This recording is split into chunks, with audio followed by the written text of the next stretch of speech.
C'est un maître S-provocation, le professeur Choron.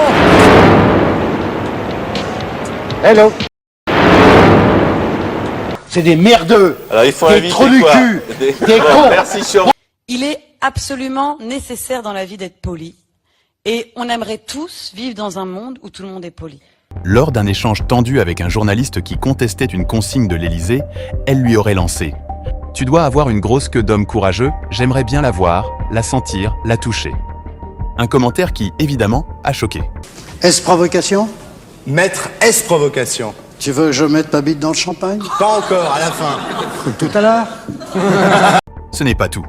Elle aurait également critiqué le travail d'autres journalistes en des termes très durs, comme « Vas-y, sors ton info de merde et paluche-toi devant votre bandeau télé. » À 15 ans, tu découvres la branlette. Ouais, c'est vrai. Tu sais, t'as été tout petit à l'école. Ta petite quéquette, tu la vois monter tout doucement.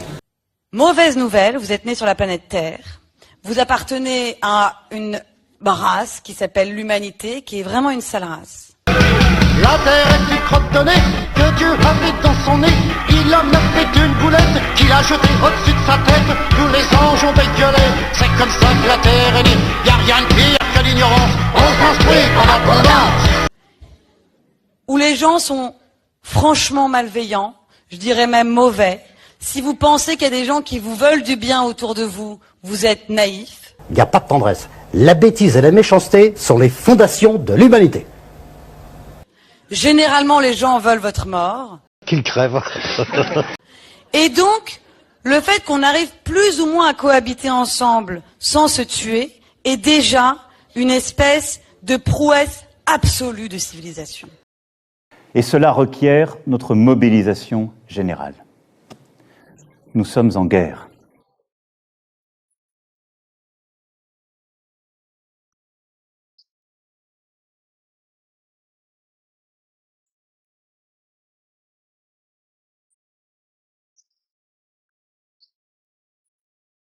On ne peut parler que de ce qu'on connaît.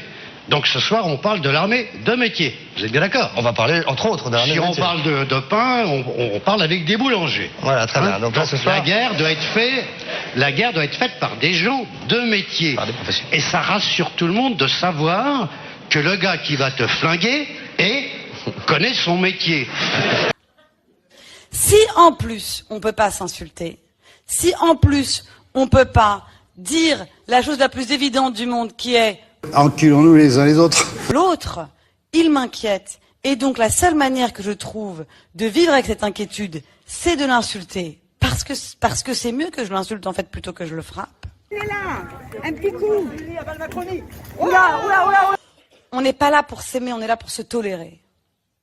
Le langage, il est aussi libératoire. Vous êtes un matamor, vous êtes un tartarin, un bluffeur. Voilà la vérité. C'est pas parce que vous avez une grande gueule et que vous criez fort que Non, mais vous soyez arrivez... poli, mais je monsieur. peux pas être Vous poli êtes sorti avec des vous. bas-fonds, on le sait, soyez poli.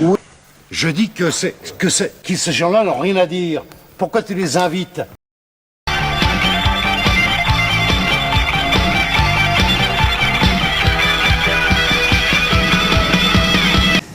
Mais j'ai un grand hommage à rendre à l'alcool et au tabac.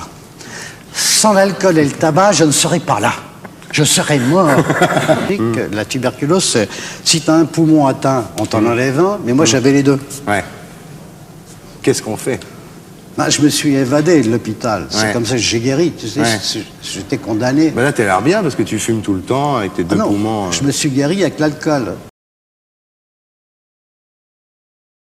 Gratitude à l'égard de tous ceux qui ont sauvé, aidé et rebâti Notre-Dame de Paris. Hein? Et tous les gros cons qui nous suppriment ça, qui balancent les travelots du bois de Boulogne. Vous vous rendez compte, ces beaux travelots du bois de Boulogne, comme ils étaient beaux. À Paris, on ne venait pas voir Notre-Dame. Ces gargouilles qui ouvrent la gueule comme ça et qui ne sucent même pas.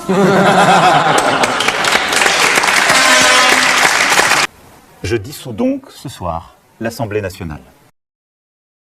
J'ai envie de te faire le questionnaire de Proust. Oh, qui c'est celui-là? Tu vas voir. Pour quelle faute as-tu le plus d'indulgence?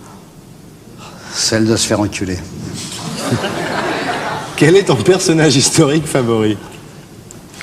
Par un enculé quelconque. Y a pas un mec qui jouait au bilboquet, là? Ouais, Henri III. Voilà. Quelle est ton occupation préférée? Enculer les gens. Qui aurais-tu aimé être? Un enculé. Lorsque tout semble triste, lorsque tout parfois semble perdu ou morose, il faut penser printemps. Dans cette ambiance squelettique, c'est nécessaire la musique pour que les tubes digestifs oublient le goût du roast beef. Heureusement qu'il y a le tango, la danse qui fatigue pas trop.